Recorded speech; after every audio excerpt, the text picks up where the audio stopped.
mimi nataka kukuja Keyo North. Mheshimiwa Rais, hapa hatuna institution iliyo kubwa sana. Lakini huyu mjumbe Mheshimiwa Adams ajifunza kuwa truthful person, idea governor. Najua anaweza kuwa anasaidia yeye shamba ya serikali ya hapa Iten irudi kwa serikali. Mimi hata nilitaka kujenga rescue center governor akaniambia enda ujenge kwa shamba yako juu serikali haina shamba free. Mheshimiwa Rais, ongelea hapo kabisa, ni kitu very emotive. So mimi nataka tu kushukuru na wananchi tushukuru Mheshimiwa Rais. Last year fertilizer ile mwaka tulinunua 7,000. Last year tulinunua 3,500, mazao ikaenda juu. This year ongezeni ni 2,500. Kama uliweka moja, weka 2 kwa ekari tulishe Kenya. Hiyo ni kazi ya Mheshimiwa Rais, amefanya vizuri. Namba 2 ile community health personnel. Kuna watu walikuwa wagonjwa nyumbani. Ngitebego la mama suya takachogani amengen goletia hypertension. Mheshimiwa Rais umetuokolea na tunakushukuru. Sisi utilize kila kitu yenye umesema. Ile mother and baby Mheshimiwa Rais, gavana hakuniambia mapema akianza kujenga, ningejitayarisha na leo ungenisalimia pale Mheshimiwa Rais. So mimi pia nataka tu nishukuru kwa hiyo mambo yote, na mimi kwa niaba ya watu wa Elgeyo Marakwet tutatumia hiyo nyumba vizuri. Isipokuwa mimi nitajaribu, siwezi kupromise, nitajaribu, lakini hawa wazee na kina mama wanafurahi na kura yetu ile siku ya Rigiji ya 2032 itakuwa imeenda juu kabisa, na nitajaribu pia na mimi nitumie hiyo facility. Last, the independence of other people should be respected. As parliament, we respect the independence of the executive. The executive also ina respect independence ya kila mtu. Hii judiciary isitudanganye tena kuwa inaheshimu uhuru wa kila mkono. Because hakuna vile kazi yako yote inaenda inaguamilia pale. Na wanasema they are independent. Mheshimiwa Rais, sisi tuko sawa. Wewe fanya kazi, ni wewe uliomba kura, ni wewe uliahidi wananchi utajenga nyumba ndio vijana wetu wapata ajira. Mtu mmoja mwenye hata hajai tafuta kura ya kettle dip anakuja anazamisha viti yako. Na pia wako na yao yenye mawashinda na imezama pale juu, waanzie kwanza wa clean viti yao ya kutoka 10 years ndio wafikie yako. Otherwise tuko imara. Mheshimiwa Rais, Mungu akubariki. Asante sana Mama County, na tunakutakia kila laheri unapojiandaa kuwa client wa Mother and Baby phase 2. We wish you all the best. Your Excellency Deputy President, Mama County alisema kitu kingine hapo huku shikanisha. Alisema ukienda mama ukienda 3 days kuna upenduzi wa serikali ya kifamilia. Kuna kuu unakuja kama bibi alienda. Kwa ruhusa yako Mheshimiwa Rais, tunapomaliza ruhusa yako Your Excellency, ingekuwa tumemalizia hapa. Lakini tuko na wabunge wawili tu jirani. Mzee wa Inaina hako hapa, haonekana hata sura, na Mheshimiwa Chepkonga. Mheshimiwa Inaina karibu, alafu Chepkonga karibia, alafu tutakuwa tumemaliza Your Excellency. Thank you very much Your Excellency sir.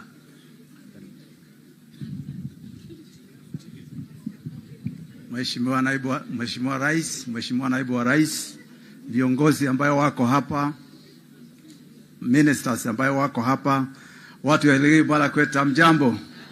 Amjambo tena. Kwa niaba ya watu ya kaunti ya Uasin Gishu, kwanza mimi nataka kutoa shukrani kwa Rais kwa vile alikuja kwetu juzi akatusaidia maneno ya manyumba, akatusaidia maneno ya shule. Rais, tunakubaliana na wewe, kazi yako ni mzuri na tunakuheshimu. Ya mwisho Mheshimiwa Rais, mimi unajua ulinichagua niwe mjumbe wa Rift Valley. Na mimi ni mzee Mheshimiwa Rais. Mimi tasema ukweli wa mambo. Mheshimiwa Rais, ile kazi unafanya ni kazi ya muhimu sana. Lakini hawa viongozi wetu, naomba uwaite, ambia hawa waache mchezo. Maneno ya 2027 waachane naye. Maneno ya kusema wewe ni kingpin waachane naye. Na sababu wewe ni baba yetu na ni baba ya hawa. Ita hawa kabla hawajapita mipaka. Si unaona Brokomeni hapo? Unaona yule rafiki yetu wako hapa? Wawache hiyo maneno ya kusema ati wanataka kiti. Kiti ya rais iko wazi. Iko na mwenyewe. Kiti ya deputy president iko na mwenyewe. Kiti ya pesa iko na Didi Nyoro.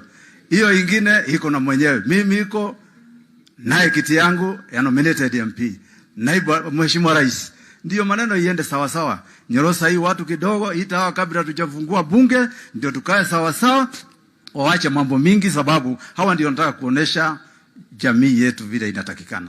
na saa hii tuko na mashida mingi, isipokuwa Mungu ametusaidia, tumepata mvua. Wachungaji wameombea sisi, siasa yetu imekuwa mzuri sababu tuko na mvua. Rais, maneno ya judiciary, nyorosa hawa kabisa, tafadhali. Nyorosa kabisa. Hawa ni wakora. Walikuwa wanataka wewe utoe pesa, unapatia mwingine, atienda ona huyo, ona jaji huyo, pe milioni 5, milioni 6, awachane na hiyo maneno. Ukiwa jaji, tuseme ukweli, unatoa order ya nini? Unaweza toa order ya sababu ni sheria ikaue watu yako. Sasa hii kazi yote rais anafanya. Na nilisema juzi, wananchi wetu kwa shilingi 10, shilingi 7 tunalipa madeni. Shilingi 3 haiwezi kupea jeshi, hata haiwezi kupea sisi mshahara. Sasa tutafanya namna gani jameni? Si watu wanyoroswe kabisa majaji hii, na tuendelee na kasi. Rais, endelea na kasi yako, na tuko mbele na tuko nyuma yako. Kwa hayo machache mimi nasema Mungu awabariki. Asante sana Mheshimiwa Wainaina. Lakini hiyo maneno ya King Bing nini hiyo haikufika huko. Ama namna gani wananchi? Hiyo ilikuwa maneno huko mbali na ilipita 2023, lakini haijasikika hapa. Hiyo maneno hatujaisikia. Waziri na maneno tunasikia tu maneno ya barabara na shule na mambo mengine. Ama namna gani? Basi karibu Chepkonga, dakika moja tu alafu to hand over program. Your Excellency, the President of this Republic, Dr. William Samoei Ruto, the Deputy President, Rigathi Gachagua, Bishop of the Catholic Church, pamoja na wenzako, pamoja na sisi wote raia. Bwana asifiwe. Tumsifu Yesu Kristo. Na daima na milele. Habari zenu. Kwa majina naitwa Samuel Chepkonga, mimi ndio mjumbe wa Inapco constituency. Pale tunatoka upande wa rais. Tumekuja tukiandamana na yeye. Na Your Excellency, want to thank you very much kwa kufika nyumbani. Unajua hii watu wamekuwa kiuliza rais hajafika hapa kwetu. Lakini wanakuona kwa TV ukizunguka kila mahali na wanauliza hujafika nyumbani. Lakini tunataka kushukuru kwa sababu umefanya kazi kule, sasa umerudi nyumbani. Hata wazingishi huko umefika. Wewe umefika tu juzi. Tumekuwa tukilalamika rais ako wapi, na tuko na wewe. Lakini tunataka kushukuru kwa ile kazi umefanya upande ule mwingine wa Kenya. Tunataka kushukuru Deputy President kwa ile kazi alifanya 2022 kwa kusaidia rais. Tuko hapa kushukuru. Na tunataka kushukuru Your Excellency. Tunataka kushukuru kwa kusimama na rais wetu. Kwa sababu kama ungesimama, sijui sisi wengine tungeenda wapi. Lakini tunataka kushukuru. Thank you very much.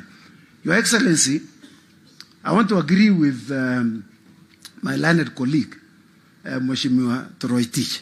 Na wale wengine wameongea kuhusu maneno yale yanaendelea.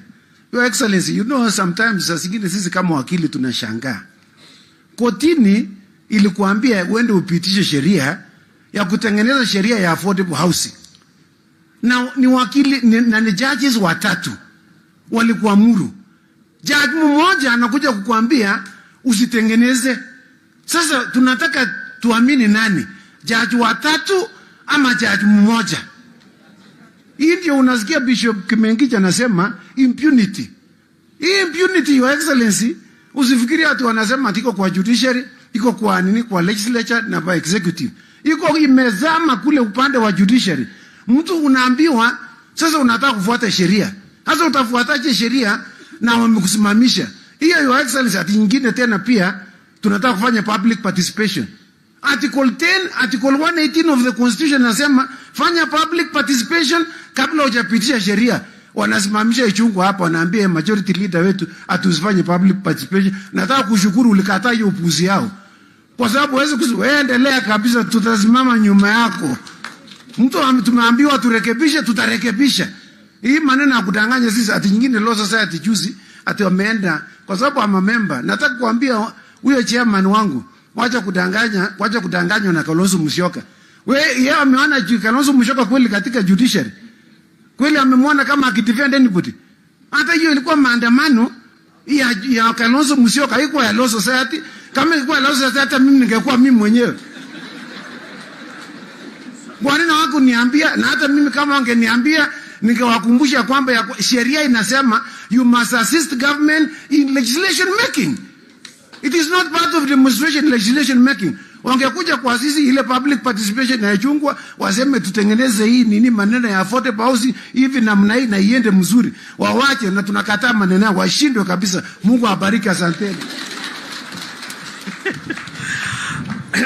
Asante sana. Nafikiri sasa tunashukuru sana Your Excellency, tumemalizia hapo sasa, na ningependa kumuita Senator wetu Elgeyo Marakwet alafu amalize awamu ambayo imebaki. Karibu Senator Kisang.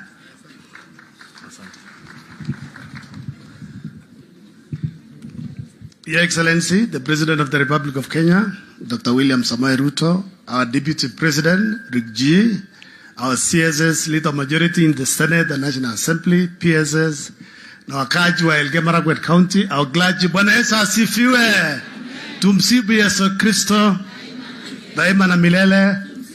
Asante sana Your Excellency. Nataka nichukue nafasi kwa niaba ya watu wa Elgeyo Marakwet County kukaribisha hapa Iten, our headquarters, na kusema asante sana Your Excellency for accepting kukuja hapa nyumbani. Ya pili, Your Excellency, my colleagues, members of National Assembly wameongea, na yangu itakuwa machache kwa sababu tunafanya kazi pamoja na hawa, tunasunguka ma offices. Tumekuja kwa ofisi yako jana, tumekaa mpaka saa 6:30 usiku tukiongea mambo ya Elgeyo Marakwet County, na sisi tunasema asante kwa sababu umekubali ile tulisema jana na utakuja kutangaza hapa. Your Excellency, ya kwanza ni kusema asante kwa sababu baada ya uchaguzi Elgeyo Marakwet County walipiga 98%. Baada ya uchaguzi ukatusaidia, ukatupatia several appointments, na tumetaja ya Waziri Kipchumba Murkomen na PS Dr. Grace Kiptoo. Nami niko hapa kwa sababu ya hiyo, kwa sababu ulichukua Murkomen, nilikuwa nimesama kidogo nikabahatika ndio nasema asante sana Your Excellency. Asante. Ya pili, Your Excellency, wakati for the last 10 years, wakati ukiwa Deputy President, tulikuwa na shida kwa Keria. Those 10 years, na ile about 15 months umekuwa kwa ofisi, tunashukuru sana kwa sababu peace imekuwa restored uko Keria over 80%. Ile imebaki ni kidogo, na tunajua utakuja kusema kitu hapa na itaisha. Waheshimiwa wamesema ile tunaomba ni ile Keria sub county iende Jesongoch, so that our security team wawe karibu na wakora. Na mambo ya security roads, tunashukuru ya serikali yako ikipitia Waziri Murkomen kwa sababu already tumechenga security roads huko Keria. Ingine ya Excellency, ile itasaidia mambo ya insecurity in terms of expansion ya mashamba kutoka majirani zetu, ni mambo ya land adjudication huko Keria. Keria hatuna title deeds. Tukifanya adjudication from Aror all the way to Liter, na kila clan watafunga mashamba yao. Hiyo ndio tunaomba Your Excellency. Nikikuja hapo juu Your Excellency, nilikuwa mbunge wa Marakwet West for 10 years.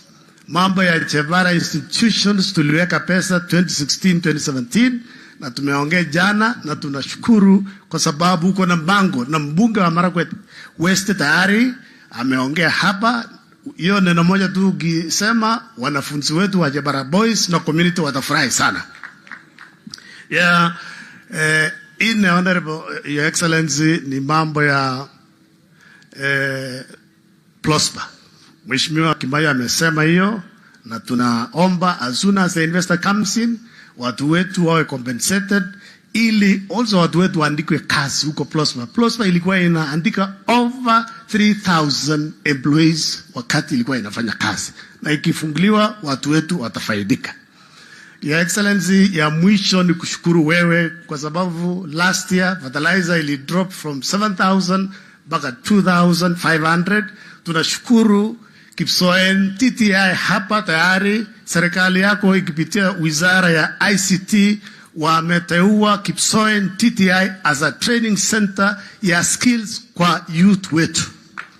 Tunashukuru sana Your Excellency. Alafu ya mwisho, wenzangu wameongea wakati wa campaign. Dukijia alikuja hapa Iten Lona Stadium, mambo ya economic forum, tuliongea, sisi tukakubali na tukasupport, tukapata serikali kwa neema ya Mungu. Wengine walikuwa na deep state na system. Sisi tulikuwa na Mungu na wananchi. Na tukapewa serikali. Tukapata serikali. Sasa wengine wanajiita judiciary, wengine LSK, Your Excellency. Wanataka kwenda kupinga kila kitu ili after 5 years waseme ulisema utafanya affordable housing. Ulisema universal cover na hujafanya. We are saying as your foot soldiers, Your Excellency, we are behind you. We are going to deal with them from today going forward. Hatuwezi kupatia nafasi ya kupinga kila kitu ile unafanya, Your Excellency. We'll deal with them na tutakusupport. Wakati sisi tunalima mashamba, wanaweka sufuria kichwa. Sufuria italeta unga kweli? Haileti. So Your Excellency, sitaki nisema mengi. Nataka, I know there are my colleagues here who are senators, but because my boss is here, the leader majority, it will be his business to call the senators who are here or tambulisha hawa. So yangu tu ni kusema sababu mkubwa wako akiwa hapa unaajia nafasi nyingine aite wengine. So nataka kuchukua nafasi kualika the leader majority in the Senate, Bwana Aaron Cheriot. Pigia makofi.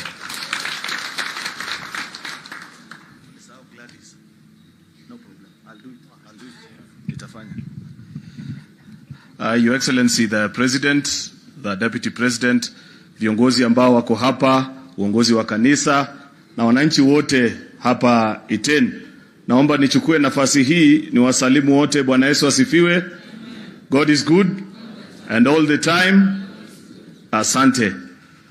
Kabla sijaongea, nafikiri wakati Kipsaina alikuwa anafanya introduction ya viongozi wa National Assembly, alisahau naibu wa speaker wao. Kwa hivyo nimeambiwa nimpe nafasi kwanza, alafu nimalizie the rest of the program.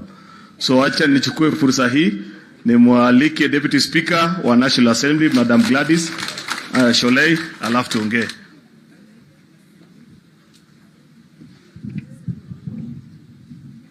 Your Excellency, our President, the Deputy President, church leaders, and all the leadership that's here. Akpi tugul bororiet apkap kuga nenyu chamge. Bwana Yesu asifiwe. Your Excellency, nataka kuambia wewe na the Deputy President, karibuni Kapkugo. Hapa ni nyumbani.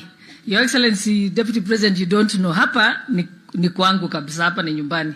Hata nikiomba MCA nitachukua asubuhi mapema. Si ni kweli? Hapa ni Kapkugo. So karibuni sana. Bila nataka kusema hivi, this Iten ni mahali iko na potential kubwa sana. This is the home of champions. This is the place where all the top athletes katika Kenya wanatokea. Kina Eliud Kipchoge wana train hapa, kina Faith Chebgon wana train hapa. Hata leo asubuhi nilikuwa hapa saa 1 asubuhi.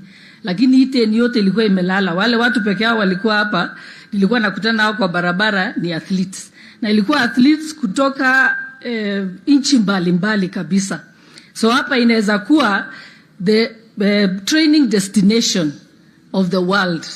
Actually, it can be marketed. Hapa inaweza kuwa kwa map ya nchi. And Your Excellency, because I know the governor hata kuambia ile shida iko hapa, anahitaji support sana kumarket Iten as the training destination of the world. Anahitaji pia protection kubwa sana kusaidia wale wakimbia shika economy ya hapa. Governor pengine hawezi kusema, lakini wacha niseme on his behalf, kwa sababu tumeongea na yeye juu ya hii shida.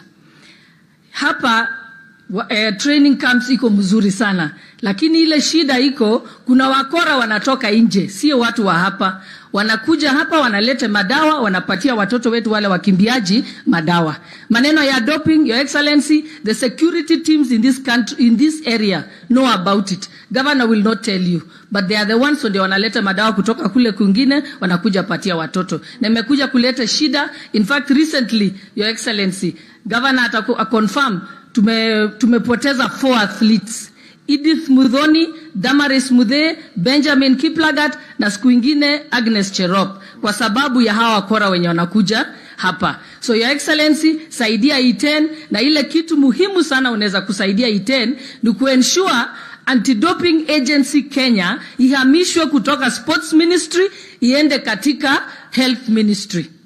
Because you cannot, ADA cannot oversight the sports ministry, yet it is domiciled in the Ministry of Sports. That's why Kenya is risking being blacklisted as a doping area. So Bwana Governor, nimeombea wewe usaidiwe hapo, na hapa iten itakuja kwa world map. Asante sana, Mungu awabariki.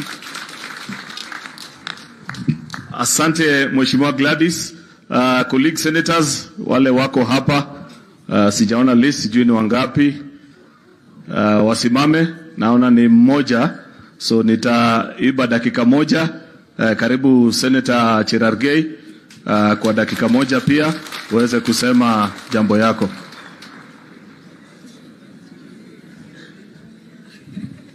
Bwana asifiwe. Chamge iten, ongigatke kole. Your Excellency, the President of the Republic of Kenya, Your Excellency Deputy President, yangu haitakuwa mengi kwa sababu ndugu wanzangu wamesema. Nataka niseme huko nyumbani tunakutakia mazuri, na naona mwisho wa mwaka huu hii Kenya itakuwa Canaan ya maziwa na asali, kwa sababu tunaona mambo ya affordable housing, vijana wanaenda kupata kazi. Tunaona mambo ya community health promoters, umetusaidia. Wale walikuwa na pressure pamoja na siasa wanashughuliuka huko nyumbani, wakikuja huku mbele pressure imeisha. Your Excellency, tunataka kukushukuru kwa sababu ya mambo mengi, mambo ya barabara, mambo ya yale yote ya CBC. Your Excellency, we are proud of what you are doing for this country, Your Excellency, and we will support you sana. Ya pili, Mheshimiwa Rais, kwa sababu leo ni mambo matatu, ni kuwa I want to support my sister Gladys. Hata sisi kule Nandi tuko na the biggest resource, Your Excellency, is mambo ya wanariadha. Now I want to tell Your Excellency, mimi ni member ya LSK, but I want to assure you kuna uchaguzi ya LSK inafanyika very soon. Tutasafisha hiyo nyumba kwa sababu kuna uchafu. Tutachagua wale watasimama na agenda yako. Wale walifanya maandamano hatuwajui, because hawa ni extension na appendix ya wala ambao wanapinga serikali yako, Your Excellency. Your Excellency, ya kwa mambo ya fertilizer kule Nandi tumezalisha ya kutosha. Sisi tunatoa chakula ya kutosha. Bei ulitupea mzuri, saa hii tunauza mahindi 90 kilos 4,000. Your Excellency, under leadership of Rigathi Gachagua, through guarantee minimum returns, Your Excellency, tunaomba mahindi ishuke from 90 kilos to 50 kilos kama ile nafaka ingine, so that we can get value, Your Excellency. But we are proud, for the first time tumepata fertilizer 2,500, Your Excellency, na hiyo ndio tunashukuru Mungu, Your Excellency. Ya mwisho kwa mambo ya judiciary, Your Excellency, nilikuambia juzi usikubali mtu ajaribu kuandika manifesto ile uliuzia hawa wakakupea kura, na hiyo ina include mahakama. Mimi niko na very simple proposal. Hawa wananchi wanataka basari, barabara na mambo ingine. Your Excellency, hiyo pesa ya 23 billion unapea judiciary, kata nusu tuweke basari, tuweke barabara. Nimesikia wabunge wanaomba kata nusu tuwepe hawa mama diapers, kwa sababu umefungua mother and baby. Na mimi kwa ubaya tu Nandi ni mbali, lakini unajua hii kanisa, Your Excellency, imetusumbua kidogo. Ningeongeza bibi ya huku ndio atumie mother and baby ya hapa ndio tuweze kuzalisha. Nevalet, Your Excellency. Kanisa Bishop Dominic will tell you Kimengiji wanatusumbua sana, lakini hiyo tutatafuta men's conference tuseme. Your Excellency, nevalet kama Joshua agenge sokol an jamgo Mathayo 28 kale nyiganitu agigimitu mangana le mi Joshua an Mathayo ata Joshua okay Joshua agenge gaite nebo 8 kale gi nebo sokol akia Mungu ngaki ambis chebo Sunday school kale nyiganitu agigimitu. Your Excellency, kimeje nyiganitu agigimitu ametoptoben imiga kabisa agejamin ne magimoy lakwa ne bakapchi kotko mami ko masin agenge ngele magitinya ngalejo kakomwa bejo chebo insecurity maendeleo kokoitet kotko sikchi agenge ngele akwa ole rueteta ko siro lageti. So mameje geimge piga Elgeyo Marakwet County. Kwa wala hawasikii, mimi nimesema hii mvua inaenda mpaka mwezi wa 4, tupande marakwe na tuende mbele. Asante. Aya, asante Senator Cherargei. Kawagera le amaje siguro alum Bible raini. Your Excellency President na naibu wako, mimi pia nitakuwa mchache wa maneno. Unajua Your Excellency, nilikuambia siku nyingine tukiwa hapa Iten, hapa Kapchemutuo, hii ni ward ya my in-laws. So ninapima maneno sana. Mibogero lon mingongo. So huwa ninapunguza maneno hapa na nakuwa mpole kabisa. Ya pili, Your Excellency, ni kushukuru kanisa ambaye wametuandalia ya maombi. Sijui kama wananchi walisikiza vizuri wakati walikuwa wanatuombea, na waliombea sekta mbalimbali za nchi yetu kutoka ndimi zao mpaka ifike mbinguni, kwamba mwaka huu ni mwaka wa baraka na mambo mengi mazuri kupitia uongozi wako. Kwa hayo mimi nashukuru kanisa ambaye imeandaa maombi siku ya leo.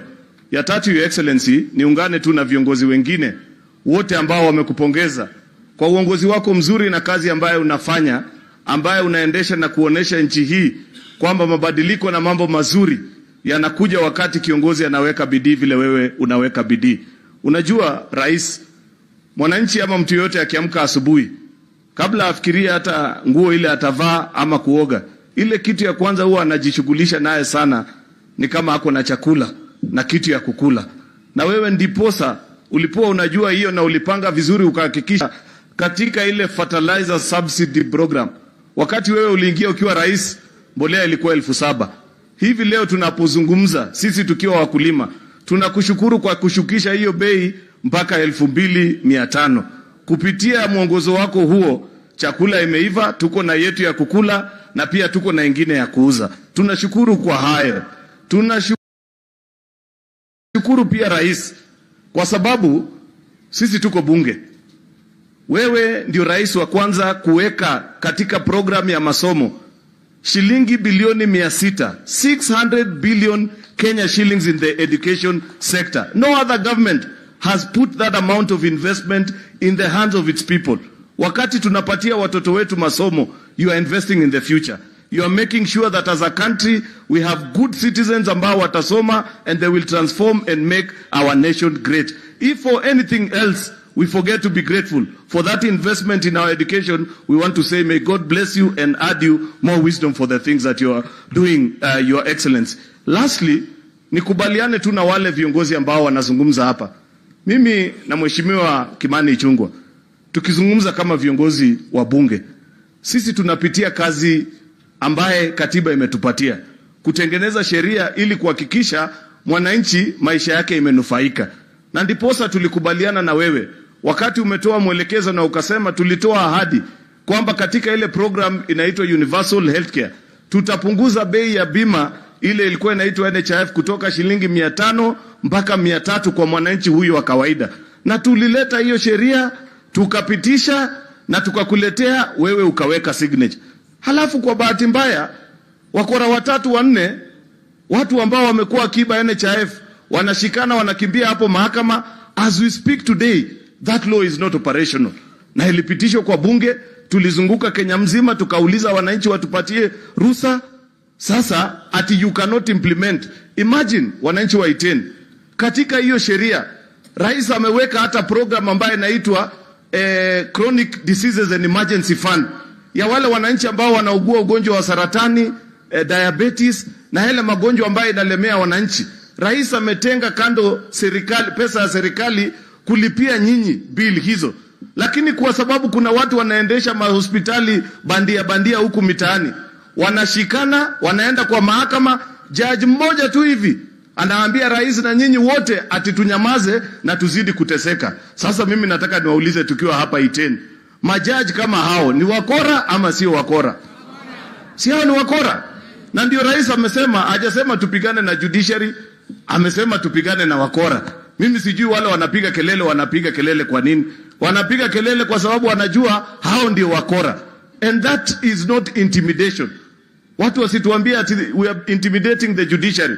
We are just being fair and critical, just like anybody else is criticized. The president is criticized every day.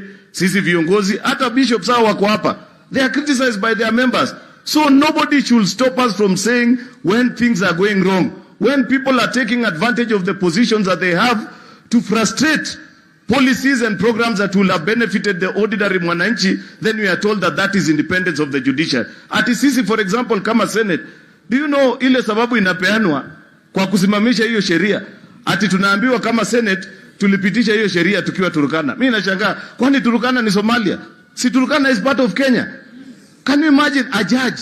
In fact, Mheshimiwa Kimani Ichung'wah, the same way sisi kama wabunge tunaambiwa we must do public participation, especially on laws ambaye that are critical to the public. I think imefika mahali hata judges pia hao, when you want to make a decision that will affect the lives of ordinary citizens, kuja baka hapa Iten uulize wananchi wakuambie kama ni muhimu wakuwe na sheria hiyo, kama wanataka affordable housing vijana wapate kazi ama hawataki. Mambo ya kukaa kwa maofisi kubwa umewekewa air condition, unajipuliza hapo alafu unasimamisha program, hiyo upuzi hatuwezi kukubali. We will stand for the truth so that the citizens of this country can benefit. Wacha nifikishe hapo kwa sababu ya interest of time. Nichukue fursa hii sasa nimwalike kiongozi mwenzangu, waongozi wa nyumba ya National Assembly. Karibu niseme nyumba dogo lakini nita alisema ndio nyumba kubwa. Karibu Mheshimiwa Kimani Ichung'wah. Tumpigie makofi na tumkaribishe. Asante, God bless you. Bahati yako hukuenda hapo Aaron. Mheshimiwa Rais, naibu wa Rais, viongozi wengine pamoja na viongozi wetu wa dini na big up Elgeyo Marakwet Chamgei Kigurenon Kimani Arap Ichung'wah. Mnajua mimi ni ndugu mkubwa kidogo wa Kipchumba Murkomen. Kwa hivyo nikiwa hapa mimi umwambia pia mimi ni mtu wa Mbobut. So amiga. Na Mheshimiwa Rais, mimi nilitembea hapa sana wakati wa campaign, na nakumbuka hata hiyo economic forum tulikuwa hapa kwa stadium, tulikuwa na naibu wa rais, na nilikuwa naambia naibu wa rais siku hiyo ya campaign, ukija Iten na utembee Iten wakati wa campaign, kama iko stress kidogo, kama mnaona huko mbele hakuna mwangaza, huko kwetu mlimani tulikuwa tukitembea Embu County, vile watu wanajitokeza tunajua tuko sawa. Kwa bonde la ufa tukitembea Iten, watu wakimiminika kwa hii uwanja na hii town, tulikuwa tunajua tuko sawa. Kwa hivyo ni washukuru hata kwa ile support yote mlitupea wakati wa campaign. Na Mheshimiwa Rais, sababu mengi amesemwa, mimi sitakuwa mwingi wa maneno. Bishop Kimengich ametuhubiria vizuri sana na akatuambia tukiitwa na Mwenyezi Mungu tusikize na tujue anatuambia nini. Na Bishop ukatukumbusha pia waanzishi wa taifa letu walituambia tupambane na mambo matatu.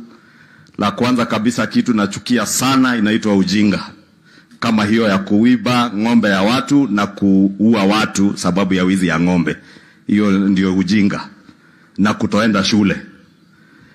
Wakatuambia tupambane na umaskini na nini ingine, na ugonjwa, na hizo tumepambana nazo. Ndio hata mother and baby Rais ametuzindulia leo, na nimesikia mama wa county anajipanga, na sababu ananisaidia bunge Nairobi, tutapangana alafu mambo yako itakuwa sawa. Mheshimiwa Rais, Bishop pia ametuambia tukiongeleshwa na Mungu, na wakati alihubiri, sijui kama ni wewe alikuwa anahubiria ama ni mimi, lakini niliona anatuongelesha kama viongozi. Akatuambia tuna changamoto mpya, isipokuwa hizo tatu za umaskini, ujinga na ugonjwa. Sasa tuko na changamoto mpya ya impunity, corruption and tribalism. And I thank you, Bishop, because those are our modern day challenges. And I want to confirm to you, Bishop, as leaders in this country, The last elections signified our determination to deal with some of those ills, especially the ill of tribalism. Ndio maana uliona wa Kenya kutoka mlima Kenya, Bungoma, Northeastern Kenya mpaka Pwani walimpigia William Ruto na Rigathi Gachagua kura pasipo kujali ni watu kutoka sehemu gani ya Kenya hii. And I want to confirm to you, Bishop, that as leaders under the leadership of William Ruto, we are very keen on doing away with tribalism and ethnicity as a basis of engagement in our political discourse in this country. But we have also the challenges of corruption and impunity.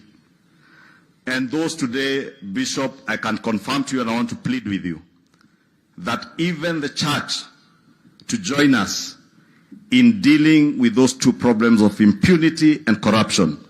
The debate you hear today about the judiciary, and Your Excellency, I must thank you because on 1st of December or 1st of January, or rather on the eve of this new year, you asked us as a people of Kenya to have a conversation not about the independence of our judiciary, but about corruption within the rank and file of our judiciary in Kenya. Your Excellency, I want to confirm to you that indeed Article 1 and Article 2 of the Constitution, Article 1 tells us that all sovereign power belongs to the people. Power can be exercised either directly or indirectly through elected, democratically elected representatives of the people.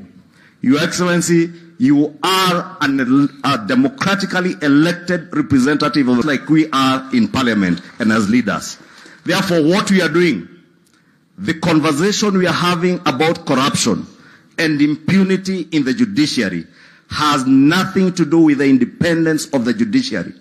In actual fact, Your Excellency, you have shown the world through your actions, not by word, but by action, that you stand for the independence of the judiciary. That is why your first responsibility when you took office was to swear in the 6 judges whom through impunity someone had refused to swear them in and appoint them to office. You ensured that our judiciary is also independent by operationalizing the judiciary fund and making sure that the judiciary is well resourced. Your Excellency, what we are dealing with, and what I want to plead with everybody, including Her Lordship, the Chief Justice, to allow the people of Kenya and the leadership in Kenya to engage with the people of Kenya on. Since the sovereign power belongs to the people, we must continue to have this conversation on whether or not our judiciary is corrupt. Hawa wananchi ndio wanaenda mahakamani hapa Iten, Nairobi na kwingineko.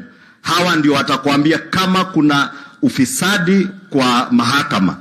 Na watu wa Iten kuwauliza, iko ufisadi kwa mahakama Kenya hii? Iko. Watu wanajua uibe ng'ombe ya mwingine, uende uuze hiyo ng'ombe, uende na hongo kwa judge, utaachiliwa. Ni kweli si kweli? That is a conversation, Your Excellency, you want to have. And I want to encourage, because Your Excellency, I've had many people come for you that you are you are fighting the independence of the judiciary. Your Excellency, stand firm. Stand firm and let us have this conversation with the people. And if I may speak, Your Excellency, to Her Lordship, the Chief Justice, I've had her in more than one occasion telling us that if we have issues with judicial officers, we know where to take them. Yes, Madam Chief Justice, we know where to take those issues. But I want to ask you, Madam Chief Justice, as the head of the third arm of government, you have hundreds of petitions, memoranda, and complaints today before JSC. You have done nothing as JSC to deal with those memoranda, petitions, and complaints against judicial officers.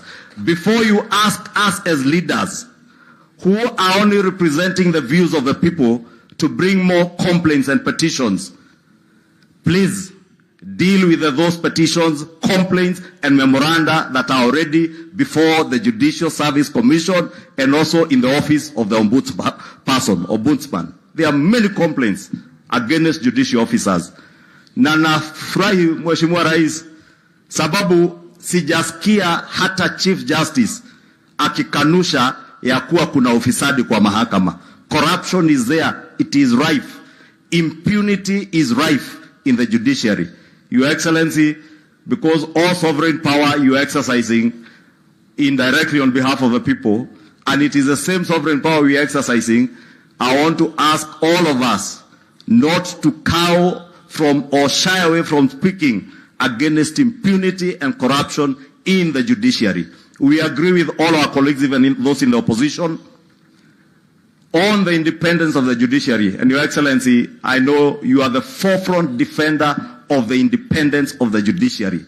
But that does not mean that you should condone corruption and impunity in the judiciary.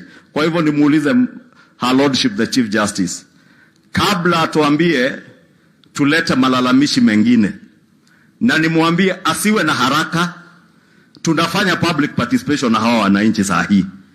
Na malalamishi tunapanga, tutakuletea. But for us to have confidence that you shall deal with them before JSC, please first dispense with the complaints that are already before your Judicial Service Commission, so that we know you are not part and parcel of entrenching impunity and corruption within the judiciary. Kwa hayo mengi, Mheshimiwa Rais, na taka kwa heshima nimuulize ndugu yangu Governor wa Elgeyo Marakwet County aje aseme yake, na nashukuru na uendelee kushikilia county venye umeshikilia. Huyu governor ni governor wa nguvu, sio kama yule wa kwetu.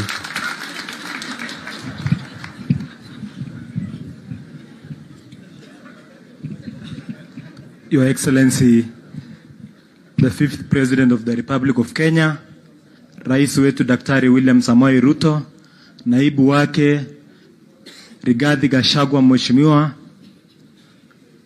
viongozi wote wenye wako hapa wakiongozwa na magavana, mawaziri, PSS, kanisa ikiongozwa na mabishops wetu, professionals wetu, wazee, vijana, wamama na wakaaji wote wa Elgeyo Marakwet, Bwana asifiwe. Tusalamiane kwa hewa, Bwana asifiwe. Tumsifu Yesu Kristo.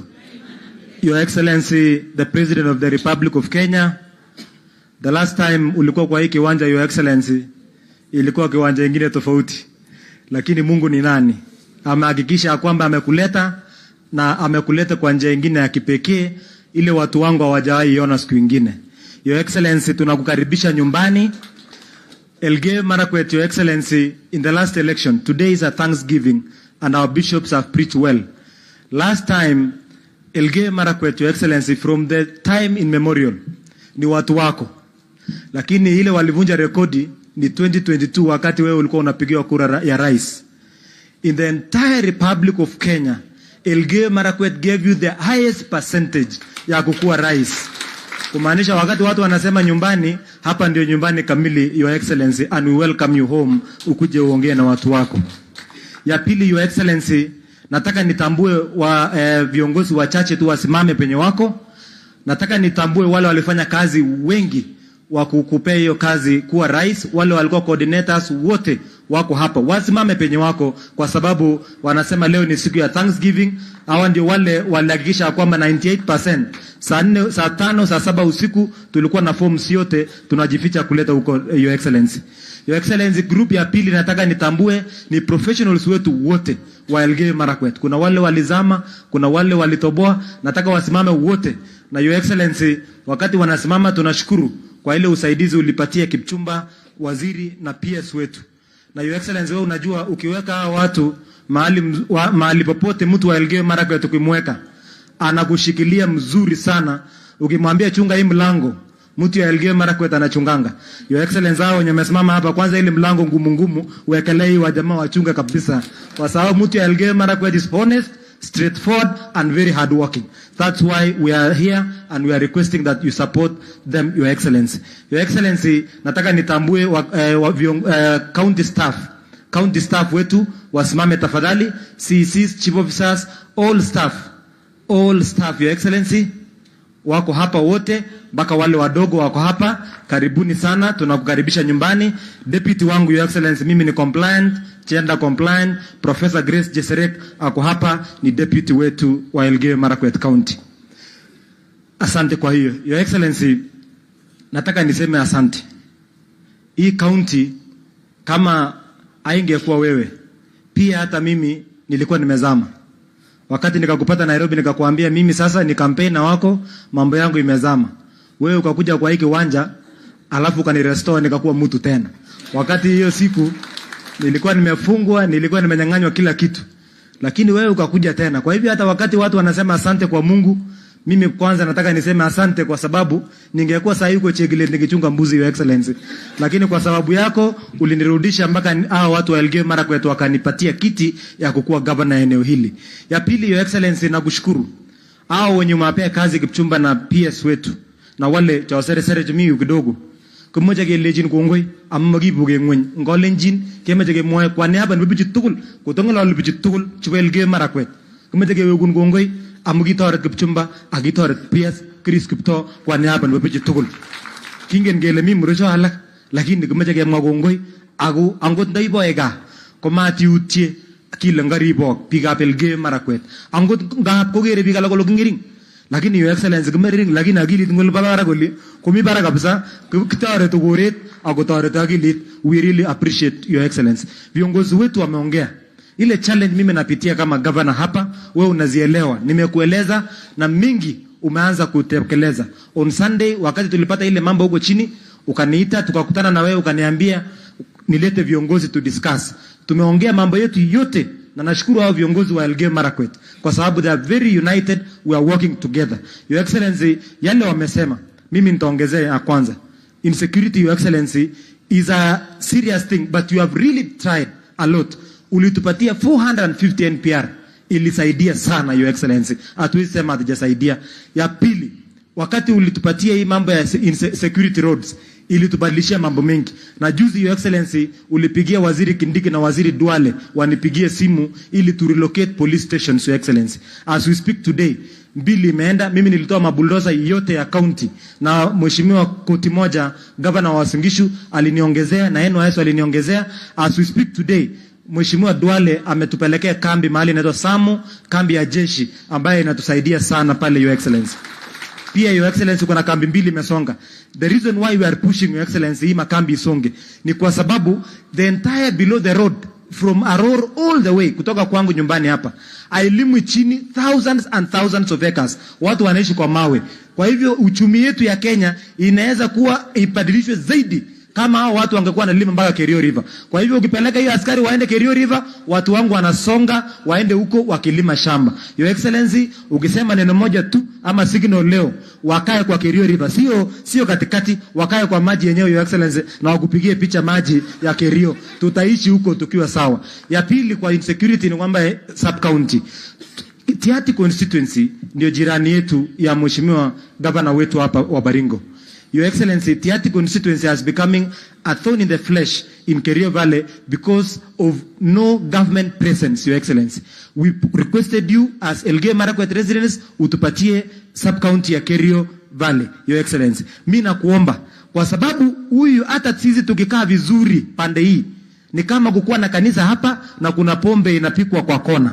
Inamaanisha hata tukue na sub-county yetu na jirani yetu hana chief, hana anything, wakora watakuwa wanaenda wakitupiga wakikimbia. Mimi nakuomba kwa unyenyekevu your excellency, as you give us a sub county this side, pia Kolowa sub county ingine ili wakiangaliana hivi DC mbili. Mwizi akienda kuna mtu anashika, mwizi akikuja kuna mtu anamshika, ili tutakuwa tumesaidiana your excellency. Your excellency, kwa mambo ya Kerio Valley pia your excellency, mambo ya irrigation, the Kenyan economy can be entirely transformed by Kerio Valley. Your excellency, kulikuwa na ile Aror na Kimware dams. Najua kesi zimeenda your excellency. Tunakuomba kwa unyenyekevu ya kwamba ikiwezekana wakati mambo inashika vizuri your excellency, kumbuka Aror na Kimware. Na kwa ile program yako ya investors, Kuna ile dam yetu inaitwa Embabut pia. Ukiongeza Embabut Your Excellency na small irrigation ya hapa Kipchuguku na uongeze ile ya Kaptora Your Excellency, tutakuwa tumesonga. Na kushukuru, few weeks ago nilipigiwa na Idris, Secretary General wa Red Cross. Ile ya Tot Kolawa Your Excellency, tunakuomba tu uende uweke signal ili tuwe revive Tot Kolawa irrigation scheme ile ilifanywa na Red Cross ili uko Kerio Valley tumalize. Kerio Elgeyo Marakwet kwa mambo ya maji Your Excellency, we are at 11% coverage. 11% Your Excellency. Watu wangu hawana maji ya tap Your Excellency. Na mimi nataka nikuombe wakati unafanya program ya Kenya mzima, mimi nataka nikuombe kwa unyenyekevu sana. Uniwekee, na sitaki hata ile ikuwe kubwa. Ile dams ndogo ndogo Cheboen, ukuja hapa Songore kidogo kidogo kama yenye ulitupatia juzi hapa. Inabadilisha nchi hii ya Elgeyo Marakwet ili Your Excellency hata sisi tuishi. Kwa sababu gani tunasema hivyo Your Excellency? Wakati kiboko ya serikali ya juzi ilikuja, sisi ndio tulipigwa kiboko kabisa. Projects yetu ilikwisha kwa sababu ni kama waligundua kupunish wewe Your Excellency unafinya Elgeyo Marakwet ndio wewe usikie uchungu. Taundi Your Excellency, Waswahili wanasema pea mtu arudishie mwili pole. Pea sisi turudishie mwili pole kwa ile kuchapwa ile tulichapwa last time Your Excellency. Your Excellency, kwa mambo ya hii town, this is the biggest town in this county. Your Excellency, mimi nimechukua kama governor, mimi ni ile governor Asola. That is why hujawahi sikia mimi nikikwambia twende uandike hata visitors book, sababu security hawezi kubali wewe uingie kwa hiyo kichorochoro mimi nakaa.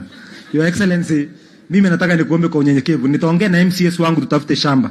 Shamba ilichukuliwa kwa hii town, hata stage mimi sina, hata market tulifanya ukarabati. Your Excellency, mimi nakuomba ikiwezekana unisaidie nijenge a modern county headquarters. Na wewe unajua mimi ni mjanja, nimeshachora Your Excellency na mpaka niko na drawing yangu niko nayo kwa mfuko. Kwa hivyo wewe ukisema neno moja tu mimi naweka hapo na inakuwa advertised next week na mimi naanza kupata county headquarters. Orabatu boisha joki vitu jisoge kwa boyot. Ya pili Your Excellency, mambo ya wamama wetu wa soko. Wewe umechangia tangu ukiwa MP. Umekuwa ukichangia wamama wa soko wa hii town ya Iten. Lakini Your Excellency, nilikutumia ile picha, ile watu yangu wakitaka kunichokoza wananitumianga picha ya soko hapa town wakati watu wangu wana kwa matope.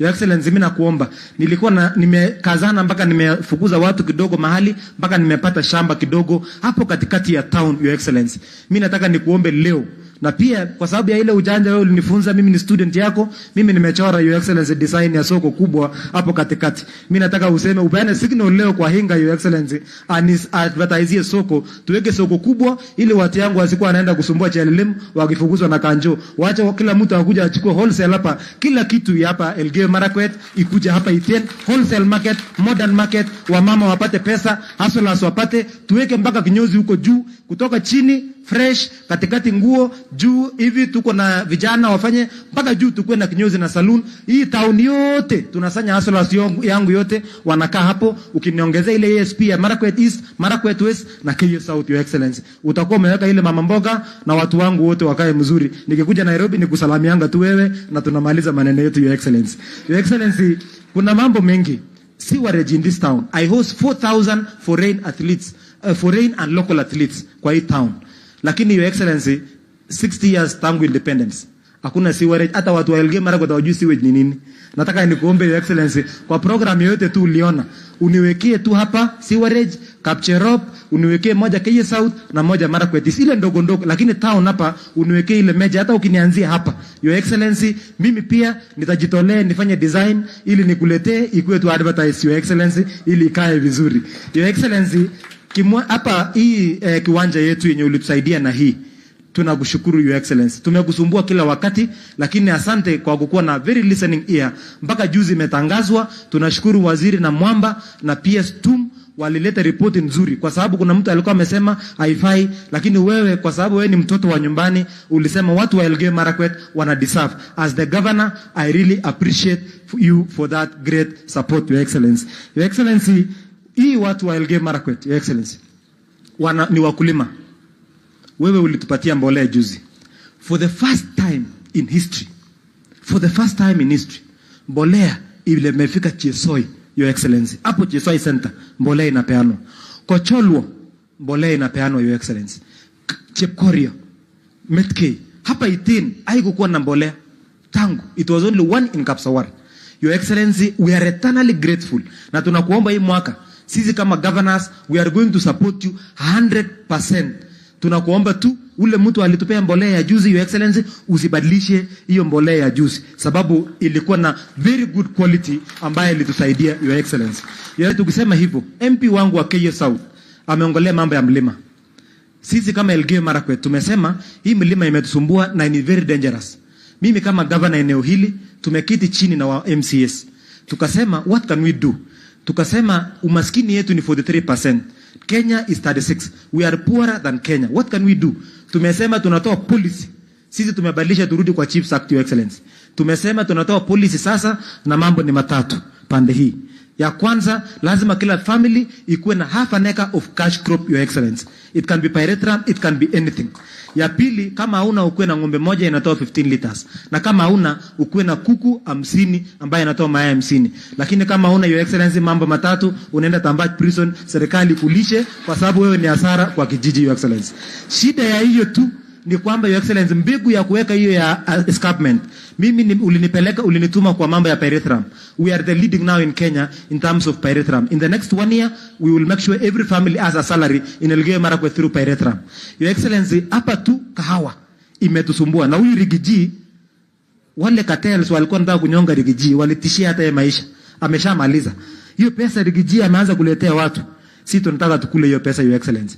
Saidia mimi nipate hii mbegu ya coffee seedlings ili tuweke entire hii area inaitwa escarpment, Your Excellency, ili tumalize.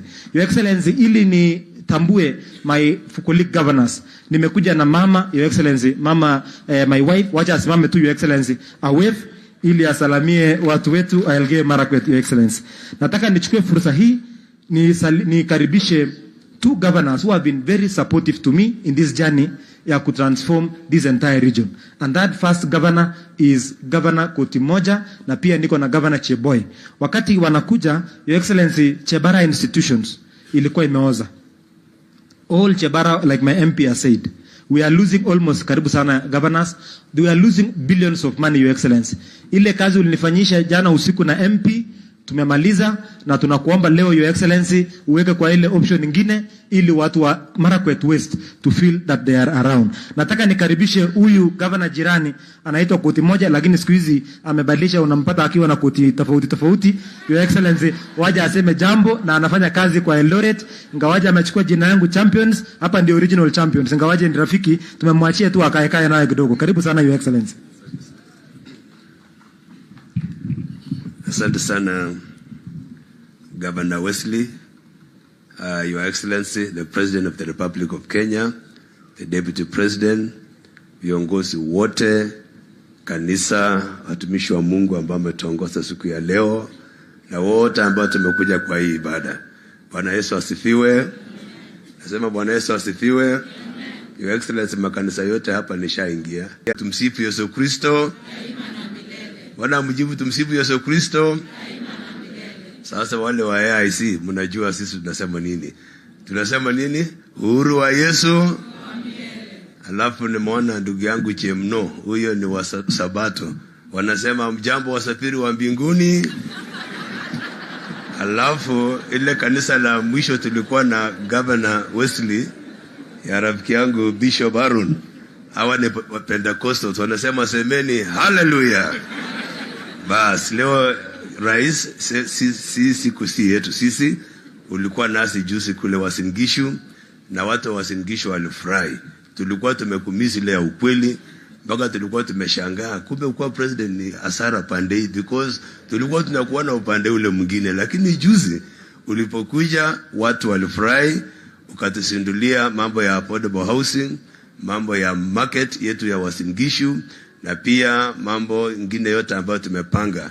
Ile county aggregation center ama park ambayo tumefanya, tumeweka Moibeni. Hiyo tu tunakungoja next week kurudi ama this week fungue tu haraka ndio kasi iende mbele. Pia hii town ya Iten na watu ya Elgeyo Marakwet, ukisikia dada yangu Sholea anasema hapa ni nyumbani kwa Kugo, kila mtu hapa mwenye amesoma, wasomi, wafanyabiashara, wote wanaishi Eldoret. Kwa hivyo Your Excellency, mimi ni governor kidogo ya upande nusu na upande ile nyumbani, kwa sababu ilikuwa nachunguza sana waliposema professionals waamuke. Ilikuwa nimekaa na karibu na Chris Kipto, nikaangalia macho, nikaona hakuamuka, nikasema huyu ni wangu, ni wa upande ule mwingine.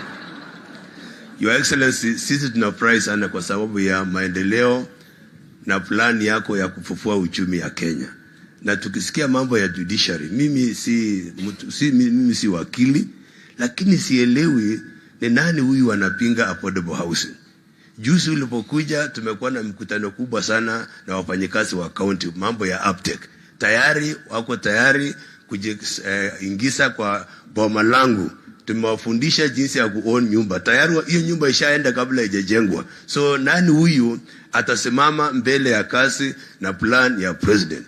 Mambo ya afya, mtu akufe kwa sababu ya saratani, ati kwa sababu wewe ni judiciary. Tumesema jinsi mwingine alisema juzi, tutapita na hawa. Yaani kibunicho kale kichose bicho amui aje hotel kazi ta president bana. Kwa hivyo nataka niseme asante sana Your Excellency, ulipokuja na kuja kutoa shukrani.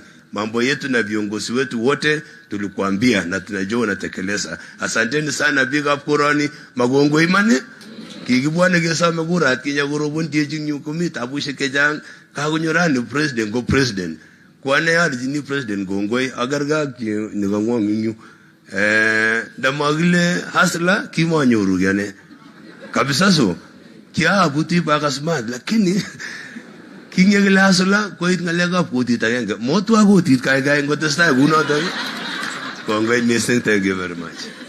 Asante sana Your Excellency. Nataka nikaribishe governor wangu jirani kutoka Baringo, Governor Cheboy. Alikuwa ananipatia help nikiwa university. Karibu sana.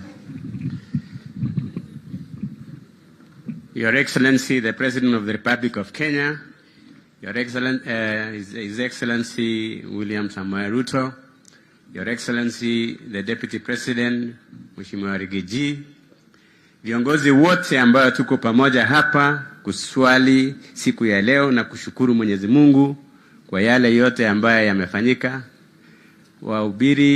mahubiri wa kanisa na waumini wote, hamjambo. Tusalimiane hewani. Bwana asifiwe. Mimi nimekuja hapa kama jirani, gavana jirani. Wesley alinipigia akaniambia mimi nataka ukuja unikaribishie rais. Ndio nimekuja rais kukukaribisha kwa sababu mimi ni gavana jirani. Na sina maneno mengi. Leo wale viongozi wameongea mbeleni, mimi nashukuru hawa kwa yale maneno ambayo wamesema. Ningependa tu kuongeza kwamba yale mahubiri ya Bishop Kimengich ambayo ni bishop ni wa kutoka huko kwetu, lakini yeye ni bishop wa region hii, yameingia roho zetu sisi watu wa Kerio Valley. His sermon is the prayer of the people of Kerio Valley. And the prayers of the intercessory preachers, those who prayed, is our prayer as the people of Kerio Valley. Nataka kushukuru rais wetu kwa sababu umefanya mengi, hasa kuhusu mambo ya amani. Nataka kuongeza kwamba ile kitu inabakia tu ni mbili. Moja, wakati ulikuwa naomba kura rais wetu, ulisema Kerio Valley utafanya kitu inaitwa Marshall Plan. I want to tell you, Your Excellency, that Marshall Plan has begun, especially with the CS for Roads and Public Works, ambaye anaanza mambo ya insecurity roads na mabarabara nyingi katika sehemu hii ya Kerio Valley. Tunashukuru sana, tunasema tu tusaidie yeye kwa kupatia pesa. Unaamuru tu PS wetu wa Treasury aangalie maneno ya Murkomen ili mambo ya mabarabara katika hii Kerio Valley imalizwe kabisa. Pili, Your Excellency, nataka kushukuru. Kuna wakati ulisema kwamba ulipewa upanga kule Kasarani. Na ukauliza, munafikiri hiyo upanga ni ya kukata mboga? Mimi nataka kuwaeleza wa Kenya kwamba hiyo upanga sio kukata mboga. You are the Commander-in-Chief of the Armed Forces of Kenya. We want you to use that sword to command the security forces to bring back security in Kerio Valley. Hiyo upanga sio kukata nini? Mboga. Tunakuombea Mungu akupatie maisha marefu. Tunakuombea Mungu akupatie afya bora ili uweze kutekeleza jukumu ile wananchi walikupatia wakati huo. Mimi sitaki kusema mengi, nataka ya mwisho kuomba wa Kenya. I want to appeal to the Kenyans, our fellow Kenyans, that Rome was not built in one day. Huwezi kuchagua kiongozi na baada ya miezi 6 unasema uchumi haijainuka. Umepatia kiongozi na serikali ya Kenya Kwanza uongozi and in 1 year you expect miracles to happen. It takes time to transform an economy. Mwaka moja is not possible for you to start judging us. Kenyans know that the president has been leading this country for only 1 year. The time that you should give an evaluation of the economic development in this country is after 5 years, when we will have turned around the economy from where it was when we took over to where it will be in 5 years' time. And watch this space. All the strategies that have been put in place by His Excellency the President Kenya Kwanza shall come to pass. Na tunaomba Mwenyezi Mungu atupatie maisha ili tuweze kuona hapa hivi ndio 2027 tuseme hewala, tuendelee na hiyo maneno. Asanteni sana na Mungu awabariki. Asante sana. Ili nikimalizia, Your Excellency, nataka nishukuru kwa kanisa ambayo umekuwa ukisaidia. For a long period you've supported us in many churches in this county. Tumechenga makanisa mengi na mkono wako umekuwa kutoka Marakwet East, Marakwet West, Marakwet mpaka Keyo South. Your Excellency, kuna makanisa mengi itaendelea, tutapanga wao watu wakikuja kwako Your Excellency, tusaidie wale imebaki ili tufanye pamoja. Your Excellency, ile inaitwa Flospa iko na 9,000 acres Your Excellency, na watu hao kukue compensated. Check ilitolewa 1970 mpaka 1991, ukora ikaingia, pesa ikapotea, watu hao kulipwa. Your Excellency, usisahau kutukumbuka kwa hiyo. Your Excellency, tuko na 2,000 acres ya Tambach hapa Tambach na huko upande ule ile tulikuwa tumeweka university. Ukifanikiwa hapo mbele Your Excellency, utusaidie ili tusaidie tupate Elgeyo Marakwet University, tusaidie watu wetu Your Excellency. Kwa haya yote na kushukuru Your Excellency, na vijana wetu wako hapa. Najua mimi ni kijana mwenzao. I have to say this on behalf of our young people. Elgeyo Marakwet is one of the least in terms of mambo ya employment kwa vijana wale wadogo, the junior. Tunakuomba wakati mambo inasikia vizuri, weka sisi kwa affirmative, lakini mimi kama governor PS Jalala nimewapeleka kwa TVET ile ulinipatia 2,000 slots ya tujiajiri ya KCB, tutaroll out this time. Last year tulipeana 600. So we are ready for affordable housing because our young people are graduating this time. I started an office and I have to say this Your Excellency, ya kupeleka vijana kwa ile yako inaitwa skilled, ya kufanya skilled export Your Excellency. Na kuomba Your Excellency, huwa napata challenge sama nyuru challenge ngaw ngaleka visa ngaleka Australia ak America au muti karibu 20 ngarawe tagenga ako sosom asoma Your Excellency dewendi si mwajine wa ileji nguleji kidogo si amut pokolaeng ngarawet ko ka akosop kuron obakijana tugul komanda ko bitonin akosukosop kwa ujumla. Kwa heshima na kwa taadhima na alika sasa kijana wetu wa nyumbani Waziri Kipchumba Murkomen ambaye pia anasema asante kwa sababu kama angekupigia kura juzi anaambia watu asante kwa sababu alipigiwa aonekane ndio wewe ukamuona. Karibu sana waziri. Pigeni kwa makofi Governor Wesley. Your Excellency, Governor Wesley sio mtu ya kuacha nafasi akipata na weka yote mara moja. So lakini roho yake ni safi sana. I've told these people ya Elgeyo Marakwet tulipata a very good governor, very hardworking, young and very hardworking. Now we really support him, Your Excellency. Your Excellency the President, Your Excellency the Deputy President, my colleagues, CSS, my colleagues in leadership, majority leaders, viongozi wa kanisa, wananchi wote wa Elgeyo Marakwet, amjambo. Bwana asifiwe. Omune. Okwekju? Kabisa kabisa? Ara kata kinakta maini sige amlogo igu samani anane. Okay, katike gele Bwana asifiwe. Asante sana. Your Excellency, ngoja ukuje hapa uone. Dunia huko iko mpaka barabara kama zamani. Your Excellency, kabla sijasema machache, ningependa kwanza kusema kwa niaba ya viongozi tofauti umewapatia nafasi wafanye kazi katika serikali yako. Mimi, Mheshimiwa Chris Kipto, Dr. Chris Kipto, Dr. Susan Koech, mwenye wako hapa, na ngoja mna moja. Na Mheshimiwa Kiptanui, mwenye wako hapa, na former IG Boynet.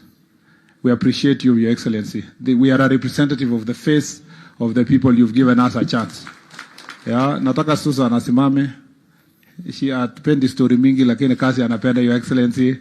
Tumpigie makofi Susan Koech, Deputy Governor, Central Bank. Boynet ako kwa ofisi yako, tupigie makofi. Former IG ako hapa, na pia tuko na Mheshimiwa Kiptanui, tumpigie makofi. Yes, Kiptanui, thank you very much. And tuko na Dr. Chris Kipto. You know, Your Excellency, Chris Kipto alikuwa na wewe juzi, tumpigie makofi. All of us as professionals hapa tumesema asante sana. Nikubalia tu nimpatie Chris Kipto 1 minute. Chris, please. 1 minute, but he's very brief. Alafu nitakaribisha my colleagues.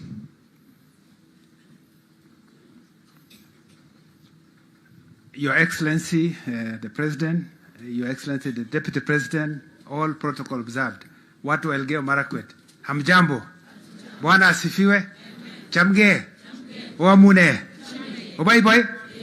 Ngumaga su rabochi gumnye analomite. Your Excellency, mine is just to say thank you, because on 1st of July last year, you were a guest at Kapteren, together with your deputy and many of the people who were here. You came, you joined us for the Thanksgiving, we planted trees, and you launched a few projects. So, ongeleji gongoi? Amaja aga solo gongoi? Gongoi gongoi? Bas, I think, Your Excellency, I would have stopped, but because some things have been said about the economy, allow me just 1 minute. A lot of things which have been said here, MPs, leaders have been talking about expenditure. Many things, spending here, spending there. I had very little conversation around generation of revenue. Because our budget, the one we passed was 3.7 trillion shillings. Our revenue target is 3 trillion. So we have a deficit of about 80 billion. So to finance the budget, we have to raise the revenue, and when we don't match the revenue with the expenditure, we have to borrow. So for all the money for his roads, we have to borrow. And that is the debate. I want to really request that we change the conversation. Every time you talk about expenditure, let's talk about where we raise revenue. Ashatare, Ambobo County, Amachatep, we have Elgeyo Marakwet. Kaguna Goratin, we are going to pay. Amachatep can value for money. These roads which have been given, what is in these roads? I want to echo the governor. Governor, you spoke well. Can we clap for him? Because in his speech, he spoke about the things which will expand the economy. So let's talk about expanding the cake of the Kenyan economy, so that from that cake, we have enough to divide and to pay tax. Mulipe ya Kaisare. Pay your taxes. When you go to town, make sure you ask for a receipt. What come your receipt? Koge ngamge M1. Sere kongwe. Begin makofi, Dr. Chris. Your Excellency, you came here to launch also a very important facility at ICTRH, Iten County Referral Hospital. And my colleague, Susan Nakumicha, was there with you. I want to welcome CS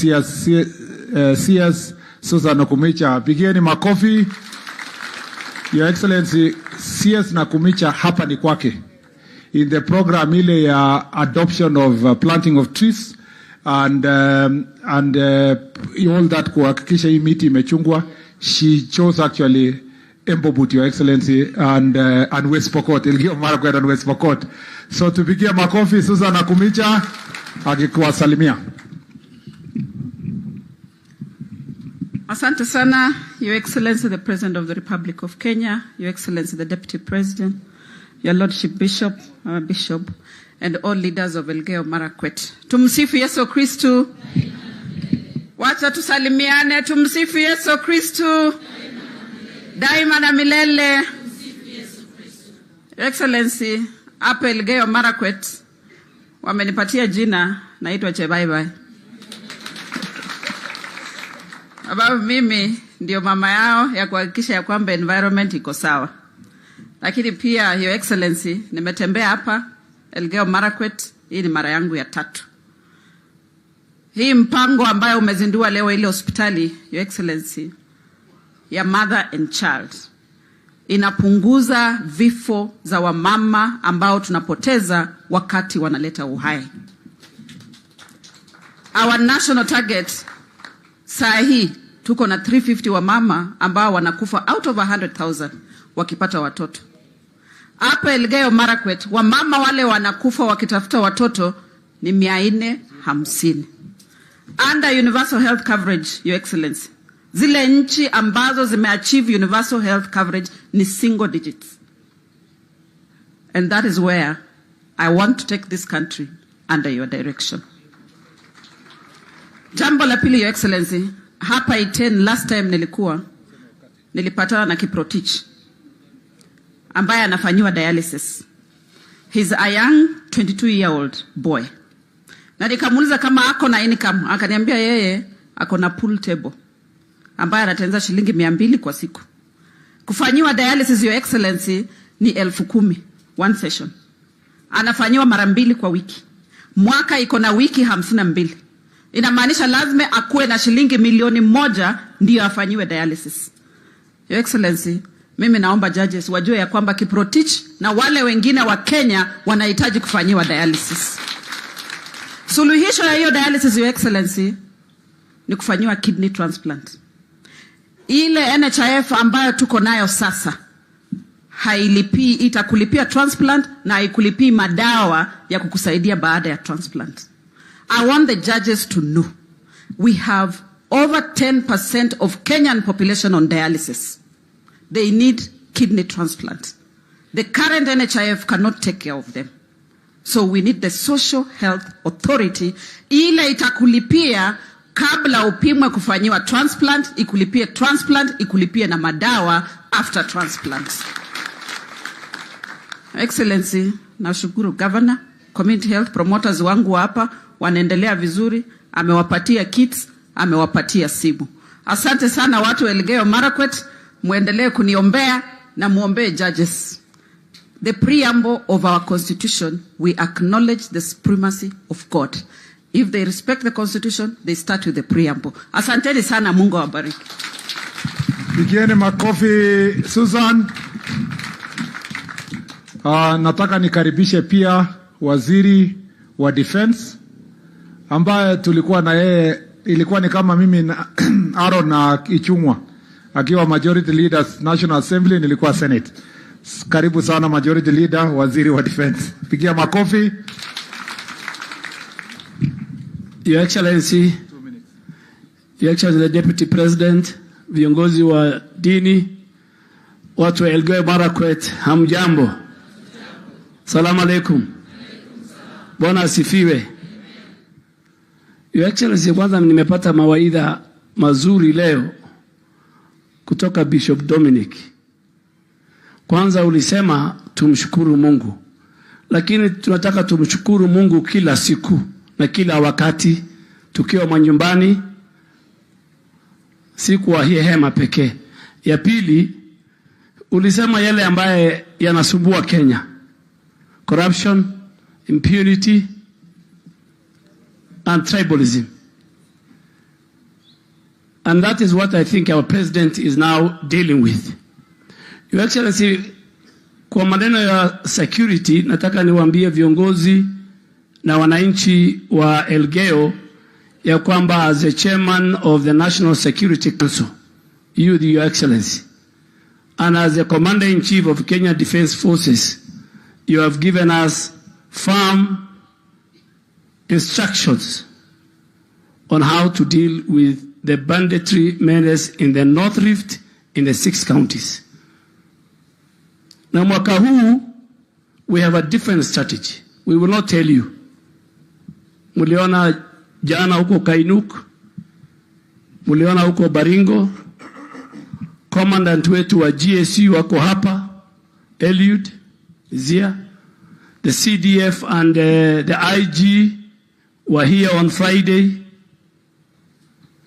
Your Excellency and the people of Elgeyo, we will deal with the criminals. That one you can take it. We have firm instructions. Now, beginning this year, bunduki ni ya serikali na itakuwa ya serikali. Hakuna bunduki ya kuchunga ng'ombe. Tukikupata unachunga ng'ombe na bunduki, basi usilaumu security sectors. Mimi Professor Kindi